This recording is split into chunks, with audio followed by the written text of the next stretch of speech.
Mummy सँगै जाने भनेको थियो घरमा मम्मी ढिलो हुनुभएको कारणले म गएँ घर अनि मम्मीले के भन्नु भने मलाई त जाँदै गर अनि म घर आइसकेँ आइज भन्नुभयो म आज गएको भए हामी दुईटालाई मारिरहेछौँ उहाँले अनि यसको मेन कारण चाहिँ पुलिसलाई त्यो बालाजु चौकीमा 5 चोटि अनि जिल्ला अदालतमा आज हामी बिहानै बुझेर आएको डिभोर्सको अनि डिभोर्सको हामीलाई 3 तारिकको दिएको थियो अनि त्यही उहाँले त्यो सहन नसकेर आज सधैँ मार्छु भनेर मार्नु भएको आज यो प्रहरी के हो कि कमजोरी उहाँसँग साथी छ प्रहरी बीचमा घर पुगेर बुझ्नु गाह्रो त सानो बाबु र एउटा फुच्ची के थियो घरमा अनि यहाँ घरमा कोही पनि छैन भने त यो पनि म बाटोमा थियो अनि छैन भने चाहिँ नदेखेपछि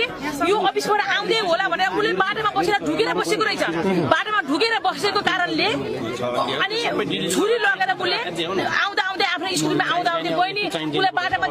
देखेपछि एउटा गल्लीबाट अब यसलाई मलाई केही न केही गर्छ भनेर एउटा गल्लीबाट भित्र पस्न लाग्दाखेरि उसले लहर्दै गएछ गल्ली सकेपछि अनि छुरी हानेर उसले मारेछ हामीलाई मिडियामा पटक के भन्छ छोरालाई मारिदिन्छ उसले पनि के भन्छ हामीलाई पनि तेरो आमा छोराको पनि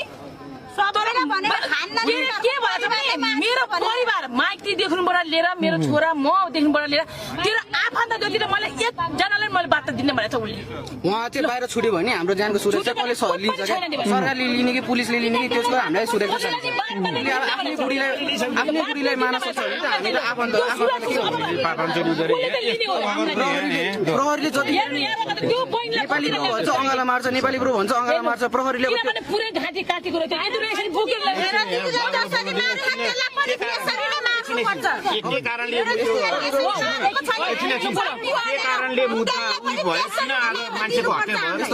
तपाईँको अब अनलाइनमा नाम छ भन्दैमा मान्छेले कुट्दै मार्दै हिँड्न पाउँछ त त्यो भयो भने हामी पनि अब नाम कमाउने मान्छेले मार्दै हिँड्न पाउँछ त हामीले पनि त्यो हामीलाई सुरक्षा नै हुनु पर्यो नि त उहाँलाई भनेपछि त प्रहरीले त गएर अङ्गालो मार्ने फोटो खिच्ने ओहो नेपाली ब्रो भन्ने अनि भिक्टिमले गएर मलाई यसो पीडा छ भने पोख्दाखेरि नि भिक्टिमको कुरा नसुन्ने अनि नेपाली ब्रो भन्दैसँग अब तपाईँको म्याच कहिले छ अस्ट्रेलिया कहिले जानुहुन्छ हामीलाई लग्नु यताति भन्ने कुरा गर्नु त्यो त होइन नि त प्रहरीले भिक्टिम जाँदा भिक्टिमले प्रोटेक्सन छैन प्रहरी भित्र अझै आर्मीलाई नै छैन मेरो नेपाली बुढो त तपाईँ कहिले आउने भन्ने तपाईँ कहिले विदेश जाने हामीलाई कहिले लानुहुन्छ पुलिसहरूले भन्ने कारण त्यो हो भने त्यो शब्द सुन्न आज आर्मीलाई मार्यो हाम्रो यसमा न्यायालयले छानबिन गर्दाखेरि नेपाली ब्रो मात्रै होइन कि न्यायालय अथवा हुन्छ नि यो प्रहरी चौकीहरू सुरक्षाकर्मीहरू पनि यसको छानबिनको दायरामा आउनुपर्छ भन्ने तपाईँको माग हो कि त्यो पर्यो किनकि उहाँले त लापरवाही गरेर आज मान्छेको ज्यान गयो नि त अब आर्मीको आज ज्यान गएको छ मेरो बहिनीलाई त्यसरी मारेर गुमायो अब भोलिको अर्को फ्यामिलीलाई कसैलाई पनि त्यस्तो नपरोस् भन्ने कारणले चाहिँ हामी त्यसको अर्थ त्यही अहिले भएको केटीलाई नै पर्छ कि के तपाईँको आज होइन अहिले त्यसले खेलाइरहेको केटीलाई नै पर्छ कि त्यसले मार्छ भन्ने नि अब एउटा आर्मी छैन त्यसलाई नेपाल आर्मीले नेपालमै सुरक्षा छैन आफ्नै बुढाले मार्छ भने हाम्रो त भोलि आएर जसले मार्न सक्छ त अब उसले हामीलाई मार्न सक्छ उसैको छ उसले बाहिर आएर मार्छ भने अनलाइनमा पटक मिडियामा पटक आएर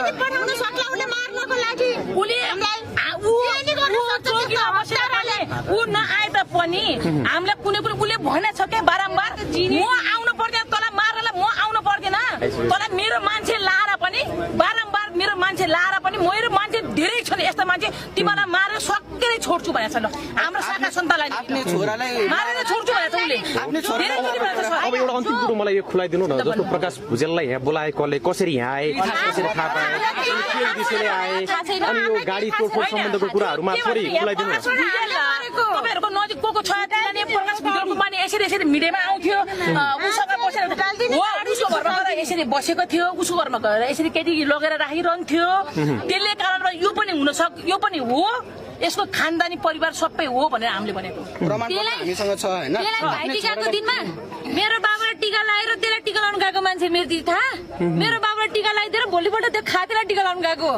त्यो के भएको त नि होइन मेरो दिदी कहाँ छ त भन्नु त तपाईँको अनलाइनमै आफ्नो छोरालाई मार भनेर आफ्नो साथीले मेरो साथी सुन्न यसलाई मार मेरो छोरा हो भन्दा को भन्दा मेरो छोरा हो भन्दा आफ्नो छोरालाई सुपारी दिने अरूलाई मार भनेर त्यो प्रमाण हामीसँग छ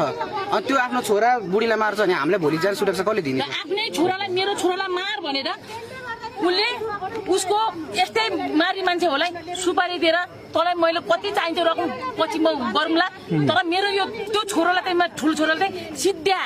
भनेर चाहिँ भनेर छ उनीहरूको त अब त गाह्रो भयो उनीहरूलाई बाउको सपोर्ट छैन आमाको सपोर्ट छैन उनीहरूलाई त अब कसले हेर्छ नेपाल अब नेपाल आर्मीले हेर्छ कि नेपाल सरकारले हेर्छ कि त्यो जसले लापरवाही गरेको पुलिस तिनीहरूले हेर्छ किनभने एउटा भएको घर पनि पुरै लोनमा छ हैन यो बच्चालाई कसले हेर्ने अब सानो बाबुले अहिलेसम्म हेरेकै छैन एउटा 17 पुरै 18 भर्खरमा टिकेको चाहियो हामीलाई होइन तपाईँहरूले पक्कै न्याय पाउनुपर्छ भन्नेमा हामी आवाज उठाइरहेको छौँ यो विषयमा चाहिँ। माइतीलाई थाहा नै नदिकन 6 महिना 7 महिना लुटाउनु भयो आफ्नै प्रश्न हामी काठमाडौँ बस्ने आइदिनुस् न सपोर्ट गर्नु फाँसी हुनु पर्यो फाँसी चाहिँ हुनु पर्यो त्यसलाई मेरो दिदीलाई जसरी मारेको छ त खातलाई पनि त्यसरी नै मार्नु पर्छ बालेन सरकारलाई जेलमा पारी खाली यसरी घाँटी रेट्दैन हामीले मार्नु म जेलमा राखेर हालेर जेलमा पनि जान पाएछन् अनि कुनै केही डर छैन बालेन सरकारलाई चाहिँ के भन्न चाहन्छु भने आर्मीलाई नै सुरक्षित छैन आर्मीलाई नै उसको बुढाले मार्यो सुधार उसलाई नै मार्यो भनेपछि सोच्नु कि बालेन सर यहाँ कस्तो छ तपाईँले के गर्नु पर्छ अब आफै सोध्ने यति नै भन्न चाहन्छु त्यति के भएको छ थाहा छ उसलाई के भएको छ थाहा छ गाडी फुटाएको हुन्छ नि के भएको छ थाहा छ नेपाली ब्रो चिन्नुहुन्छ नेपाली ब्रोले उहाँको स्वास्नीलाई मार्नु भएको छ मेरो मम्मी नेपाली गोरो भन्ने छन् जुन अनि प्रकाश भुजेलले यता प्रचार गर्न आइरहेछ त्यो प्रचार गर्न त होइन नि हामी प्रचार गर्न आएको होइन सुनेपछि सुनेपछि होइन सिधै गाडी फुटायो भन्नु मिलेन पहिला बुझ्नु पर्यो नि त के भयो कसले के हो भन्दैन नि त यसको विषयमा सिधै भिडियो बनाएर गाडी फुटायो भन्नु मिल्यो अनि भिडियो बनाएर गाडी फुटायो उहाँको आमा गाडी चाहिँ कसले फुटा हामी त होइन नि त हामीलाई त केही पनि थाहा होइन नि त उनीहरू मिलेर मेरो मम्मी मार्ने अनि हामी केही गर्न नपाउने त्यो भएर चाहिँ हामीले कुटेर भयो पुलिसले लिएर गएको नेपाली ब्रो चाहिँ कहाँ हुनुहुन्छ तपाईँको बुवा होइन बुवा चाहिँ कहाँ यति बेला है पुनः अवस्था भएको छ यति बेला रहेछ उहाँ है पुलिसलाई हामीले अब उहाँबाट अब सोध्नुहोस् हजुरले कतिचोटि निवेदन दियो 5वटा निवेदन दिएछ ज्यान मुद्दामा अनि के भनेर के भनेर चौकीमा के भनेर आउँथे रे हामीलाई मार्थ्यो भनेर हामीले निवेदन दिएको चौकीमै भन्थे मार्थ्यो भनेर हजुरको बाबाले होइन हजुर त्यही पनि उहाँहरूको पुलिसले नलिएको के सिरियस लिएन नेपाली कुरो जाँदापछि ओ नेपाली कुरो आयो उहाँले त हामीलाई बचाएको एकचोटि के त भन्नुहोस् त जाँदाखेरि अब यो हाम्रो यही मान्छे हो भन्दाखेरि उहाँले यसरी मारेको हेर्नु त आज यो घटना घट्यो पनि हामी देखाउन सक्दैन है अफिसबाट घर गइरहनु त्यो मार्नीमा हात कस्तो छ कान्छ भाइ नेपाली अनि प्रकाश भुजेल छ अनि त्यसपछि केटीको नाम प्रतीक्षा आचार्य उसको फ्यामिलीले के भन्छ भने अनि के रे रोजिना अनि उसको आमा उसको बाउ उसको भाइ पूजन परिवारले के भनेछ भने सर है यो केटीलाई मार यो केटीलाई मार अनि त्यो अर्को केटीलाई लिएर केटी नाम भन्नु भित्रै दिमा प्रतीक्षा आचार्य है त्यसको फोटो छ के भनेछ भने यसलाई मारेपछि हामी भित्र अलिक अर्को दोस्रो बिहे गरिदिउँला भनेछ है भनेको चाहिँ कसले आचार्यले के भनेछ भने त्यो घरदान परिवार मिलेर घर परिवारले मिलेर है आमा अनि उसको मेन झन् आमा थिए है अनि त्यो प्रतीक्षा आचार्यले के भनेछ भने यो हेर तेरो बुढीलाई मार अनि तेरो बुढीलाई मारेपछि जोकिएपछि म तेरो घरमा भित्रिन आउँछु त्यसलाई नमारेसम्म म भित्रिन सक्दिनँ भनेछ उसको आमाले के भन्यो भने मर्द भनेको एकजना बुढी होइन 2-4 बुढी लिएर पर्छ भनेर भन्थ्यो उसको आमाले छामाको आज उहाँलाई बोक्दाखेरि घाँटी काटेको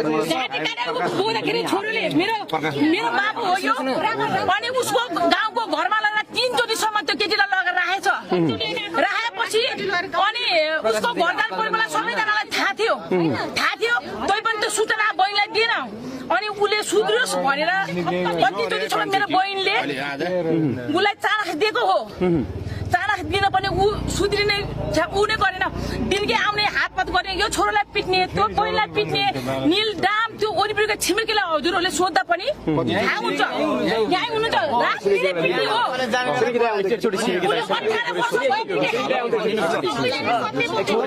हजुरले थोरै स्पष्ट बनाइदिनु न यो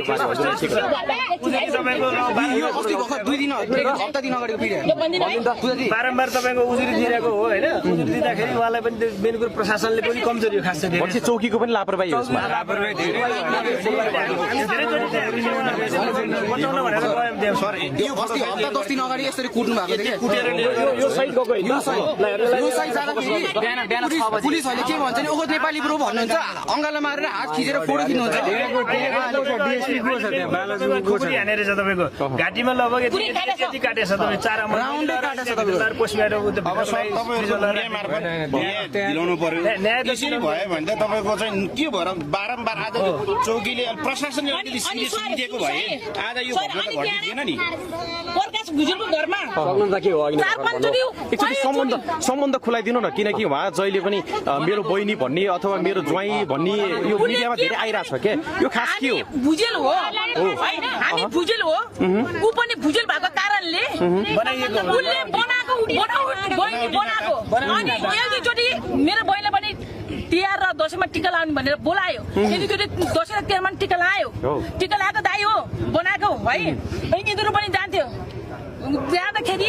त्यति गर्दा पनि मेरो बहिनीले बारम्बार पिटाइ खाएर त्यो केटीलाई लगेर घरमा बारम्बार उसको त्यो प्रकाश भुजेलको घरमा लगेर राख्दा पनि उनीहरूको बेडरुममा लगेर रातै बिताउँदा पनि आज यो बहिनी तेरो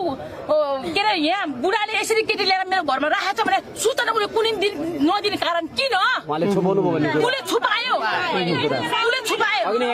अनि उसले मिडियामा भन्छ बारम्बार मेरो बहिनीले मिलाउनु पर्छ उसले केटी उसको घरमा लगेर राख्ने पहिला उसको त्यो केटीलाई ल्याएर कोठामा ल्याएर राख्नु प्रकाश भुजेलले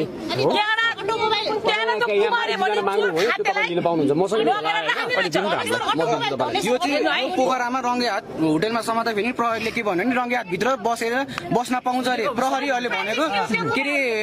केटा र केटी भित्र बस्न पाउँछ अरे रङ्गे हात नसमातेसम्म पनि भए अरू बेलामा दुःख गरेर खाने जुन महिलाहरू हुन्छ जुन अरू काम यो होटेलमा के अरे खानेलाई शङ्खाको भरमा त्यसै समाधान गरिदिन्छ नि त अहिलेसम्म 1 रुपियाँ खान पाएको छैन यो बच्चा यत्रो 18 वर्ष भयो मेरो बहिनी जागिर खाएर अहिले 22 वर्ष पुग्यो यही बाल बच्चा होला बहिनीले एकचोटि सानसानो गएर आएर जग्गा किनेर ब्यारेबाट लोन निकालेर ल्याएर घर बढायो अझ पनि लोन छ यो दुईटा बच्चालाई उसले पाल्ने पोस्ने खुवाउने इत्यादि मेरो बहिनीले गरेको उसले 1 रुपियाँ पैसा पनि अहिलेसम्म दिएको रेकर्ड छैन यत्रो छोरोबाट हजुरहरूले सोध्दा हुन्छ सुन्नु त दिजु रङ्गियामै छरपस्ट छ यो मार भन्ने नेपाली रुमबाट हैन अब त्यहाँबाट चाहिँ हाम्रो अभाइलेबल गराइदिनु है अहिले पठाइदिनु रुमबाटै तपाईँ निस्किँदा फेरि प्रहरीले के भन्यो नि रङ्गे हात नसमातेसम्म हामीले के पनि गर्न मिल्दैन छ भने रुममा सुत्दा पनि मिल्ने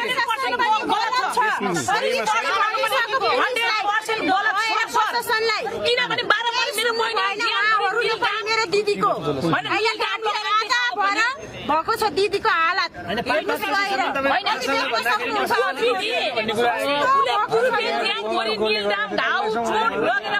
यस्तो बारम्बार मलाई मारिदिएको छ मलाई मार्छु भन्छ म ड्युटी जान पनि सुरक्षित छैन घरमा पढ्न पनि सुरक्षित छैन भन्दा पनि अनि त्यो प्रहरी प्रशासनले नसुनेको कारण किन किन यो बारम्बार रेकर्ड त्यहाँ दिइरहेको छ सुरक्षित छँदै छैन भनेर आमा छोराको हाम्रो सुरक्षित छैन घरमा बस्ने सुरक्षित छैन म अफिस जान पनि सुरक्षित छैन भन्दा फेरि प्रशासन किन हेरेन यहाँ आउँदाखेरि मसँग छ होइन यो व्हाट्सएप गरिदिनु है आज मेरो बहिनीको हत्या भयो भोलि पनि मृत्युमा उहाँको नाम जोडिँदैन उहाँहरूमा आउँदाखेरि त माहौल उहाँले पनि गरब गर्नु पर्यो हामी एउटा हेर्दाखेरि पनि